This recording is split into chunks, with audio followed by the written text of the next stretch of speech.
నేను క్రైస్తవుని కాబట్టి తప్పకుండా నా దేవుడు నా ప్రార్థన వింటాడు, ముందు మొదటి ప్రాధాన్యత నాకే ఇస్తాడు అనుకుంటున్నావేమో. తీర్పు దేవుని ఇంటి యొద్ద ఆరంభమోగు కాలము వచ్చుచున్నది అన్నాడా లేదా? తీర్పు ఎక్కడ ఆరంభం అవుద్దట? మొదట ముందు మన దగ్గరే మొదలెట్టేద్దట. నీతిమంతుడే రక్షింపబడు దుర్లభమైతే భక్తిహీనుడు పాపియు ఎక్కడ నిలుస్తారు అన్నాడు. అంటే దేవుడు తీర్పు తీర్చాలనుకున్నప్పుడు మొట్టమొదట మీ దగ్గర నుంచే మొదలు పెడతాడట. మీ దగ్గర నుంచే తీర్పు మొదలైతే అప్పుడు ఏంటి పరిస్థితి మీరు ఆలోచించండి.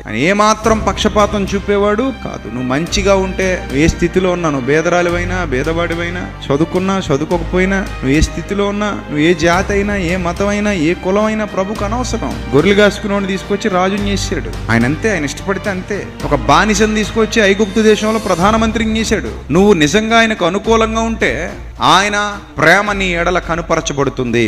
ఆయన కృప, ఆయన కనికరం నువ్వు రుచి చూస్తావు. నువ్వు ఎక్కడున్నా సరే, నువ్వు ఏ స్థితిలో ఉన్నా సరే, దీనులను పెంట కుప్పల మీద నుండి లేవనెత్తువాడు ఆయన.